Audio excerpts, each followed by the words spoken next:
Imagine a world where all the knowledge of the world is already online and accessible in ways that are currently not possible. Learning should focus the attention at the student. Anything that gets developed in terms of a tool should be getting the student involved in project-based learning. Technology can do a great deal to unlock the mystery of learning. When you think about the impact that technology has had already in the teaching and learning process, it's been pretty eventful. But what we want to do is to take that and quantum leap it. Select all, center, bold.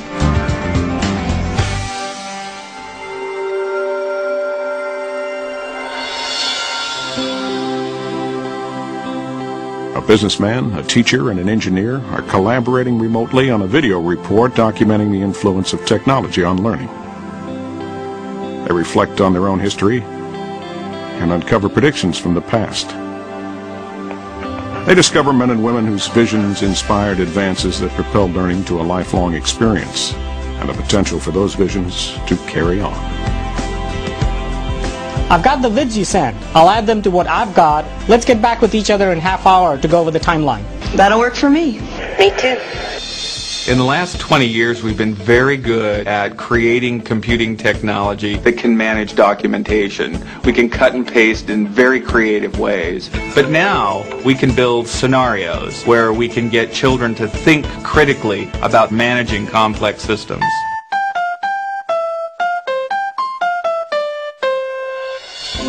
One of the most important dimensions of moving testing beyond where it is now is to move it out of this passive model into something that's much more engaging, much more forceful, and ultimately something that will help us to understand better the capabilities of the students that we're testing. I think at this moment in time, for the very first time, we have the opportunity to give students technology that they can feel is more or less their own. The combination of cost, form factor, and improved human interface technologies puts us at a moment in time in addressing the student that we've never had before. Vid of John Seeley Brown a couple of months ago, around June 25th. I think as we look forward, we're seeing that this notion of literacy has to be dramatically expanded. There are three forms of literacy that all come together. Screen literacy, having to do with cinematic language, then couple that with the notion of interactivity. A third kind of screen literacy is how do you navigate on the screen through the infinite sea of information? How do you sense of where to go? How do you feel comfortable in terms of finding your way through this very complex informational space? I've got a couple vids to add. I'll put them in now rather than sending them to you. Great. There's a power in virtual interaction, virtual learning, because it is seamless. It allows the individual to move effortlessly on to the next level of understanding. And the computer can interact in a way that the individual not only is steered, but is reinforced. So if we can increase enjoyment in learning and have people want to do it for its own sake, then you start a positive feedback cycle where enjoyment in learning begets the desire to do additional learning, and that builds on itself.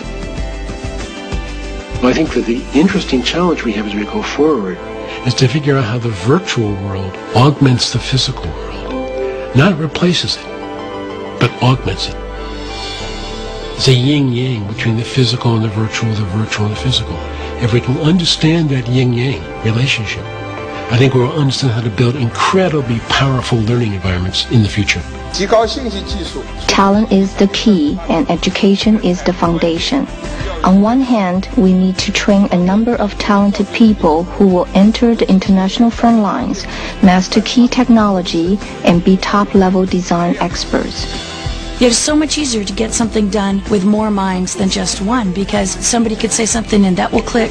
You go, oh, I've got a great idea. And I think that's the way technology helps us if we're training our teachers to be able to work collaboratively, seamlessly in the curriculum. I just tell my kids, I have no idea what it's going to be like in the future for you, but you're going to need to know how to change, how to go from one thing to another thing. So if you can be a person who's successful at change, and you can be a lifelong learner, somebody who's willing to step in and learn, you are going to be the successful person.